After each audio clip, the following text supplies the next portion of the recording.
Sit, boo-boo, sit. Good dog.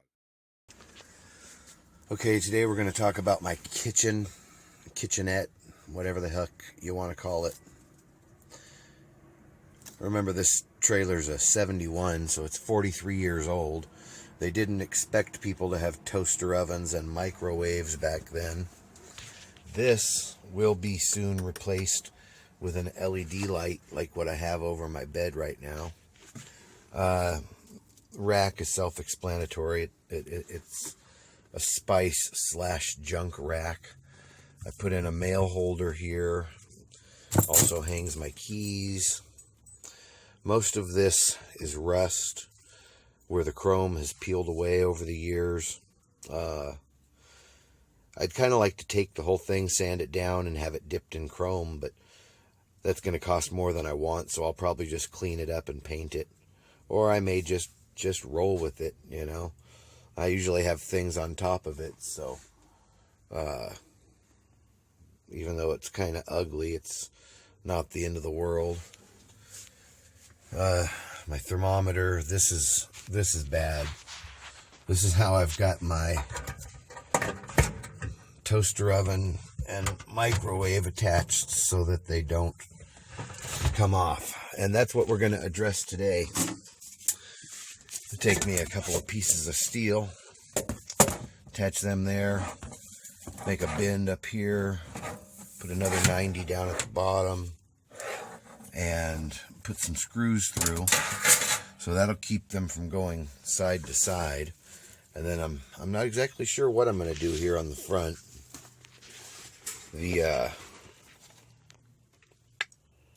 This part doesn't have to open, and this part doesn't have to open. So I'll probably line these up and screw a third piece of metal into them right along here. Although I don't want to block my can opener, but I can move that. That thing's, I think the can opener is actually older than the RV. Here's the sink. You see, it's just a single spigot. Well, that's just not coming through, is it?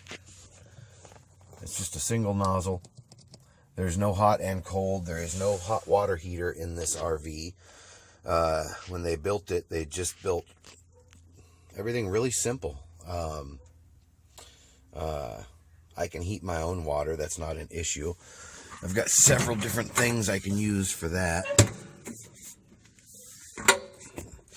Here's my burners for the stove.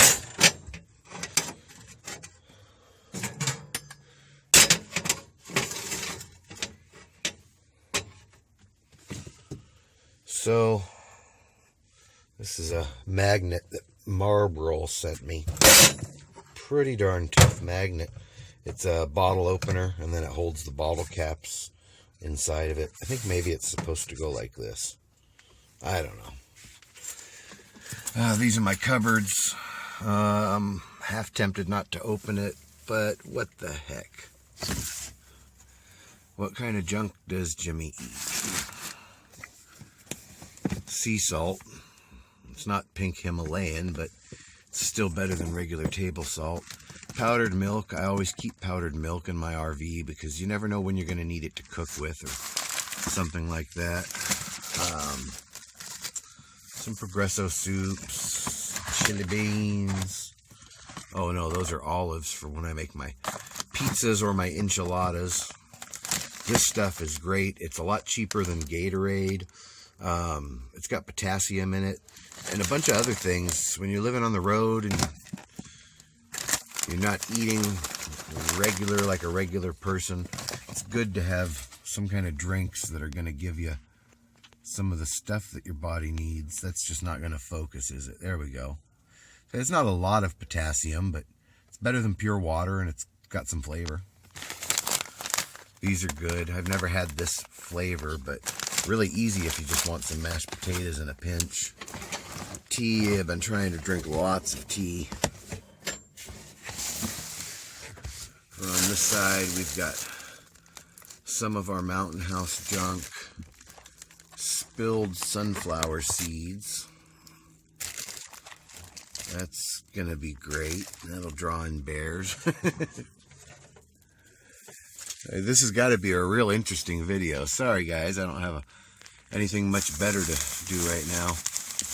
I was getting these for 49 cents at Food Max, and I sure like some biscuits and gravy. I get the standard top ramen and refried beans and rice in a cup.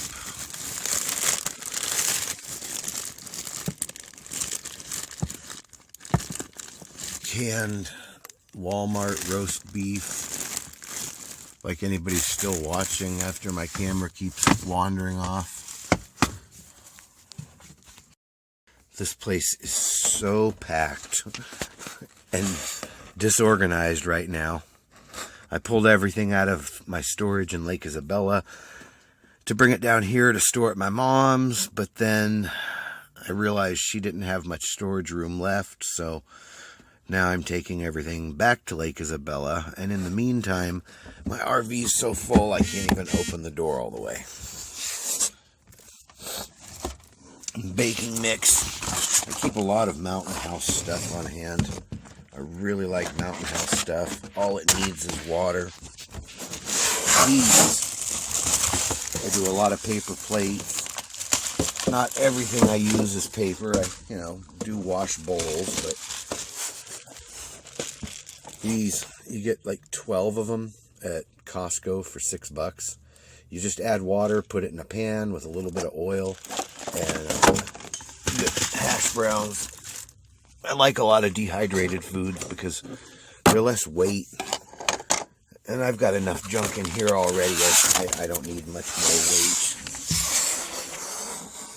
You can see down here I've got just oodles and oodles of dehydrated Mountain House food and hash browns in some kind of blue container.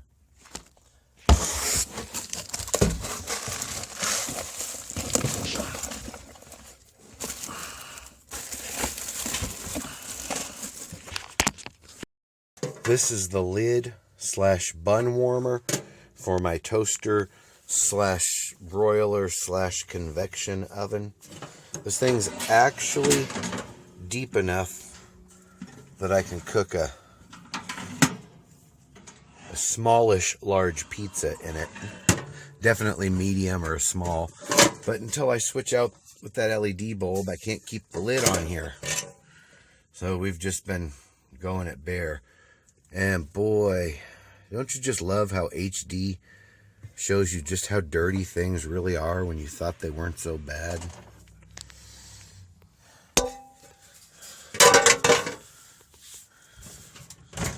I don't think they can get things much more high definition than this. Next level's X-ray.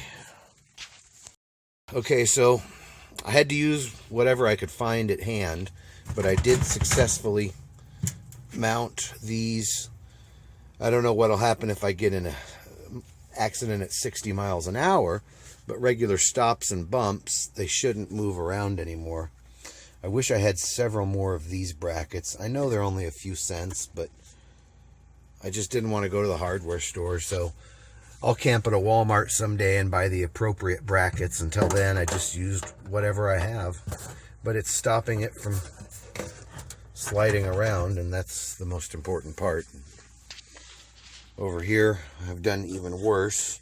This is actually pretty solid. This is probably giving the thing more sturdiness than anything. This is super ghetto, but if anyone asks, I'm going to tell them that this is designed this way so that it will have a little play and it can slide a little bit without breaking everything. Does that sound like good bullshit? Probably not, but some people will believe it.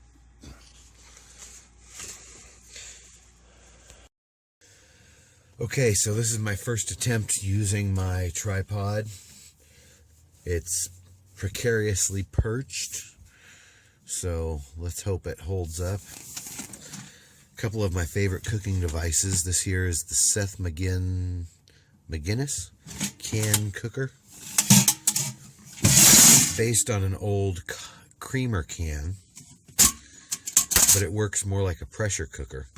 There's a tiny hole here that allows the steam to escape, so it's not technically a pressure cooker, although it does look the same. It has an optional rack, so you can put things in there without them having to actually touch the liquid in the bottom.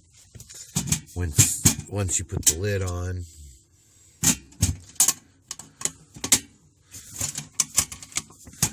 it builds up a good amount of pressure. The way it cooks, most of the action boils up along the sides, which prevents things from sticking to the sides and the bottom to make cleanup a lot easier. You notice the handles are metal. Everything on here is metal. That's because this is designed to be used on a campfire, a stove. You could put it over a sterno. You could probably even cook with a few candles.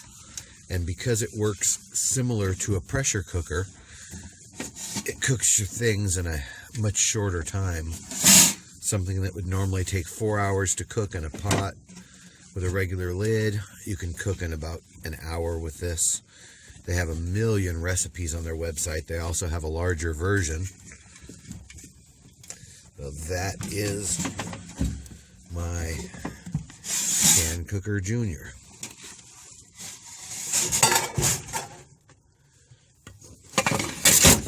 This bag is designed to be worn like a backpack.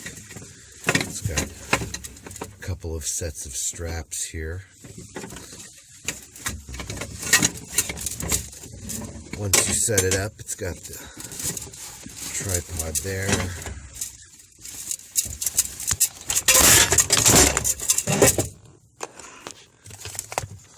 I just knew we would drop at least once.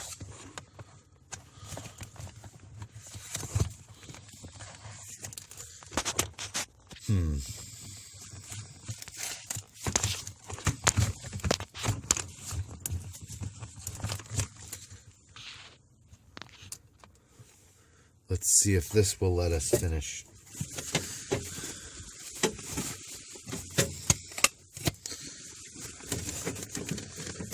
This is the base of the unit.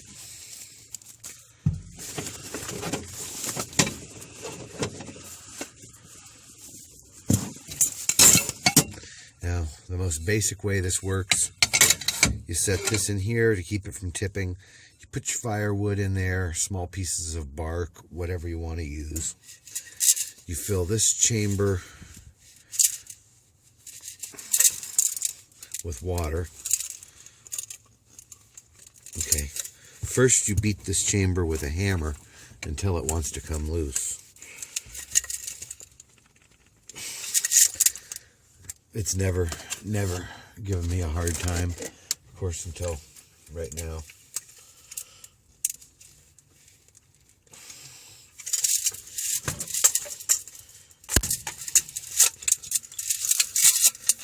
There we go. Just had to give it a quick whap. This is also a whistle. You fill this with water. The inner walls are hollow. Put the whistle top back on. Place this over that. The fire will come out the middle. Works sort of like a rocket stove. Same basic design, just on a smaller, because the water is in the hull. Because the water is in the hull, there's more surface area being touched by the flame, so it makes the water heat up faster and cook your items faster. It also comes with it's great for tea or anything that needs hot water, even just washing things up. Comes with a nifty little grill. You could place a pan there and cook directly on that if you want. And here's the pan that it comes with. I haven't used this part of the kit yet. But that goes right on the racks, and it gives you a little thing to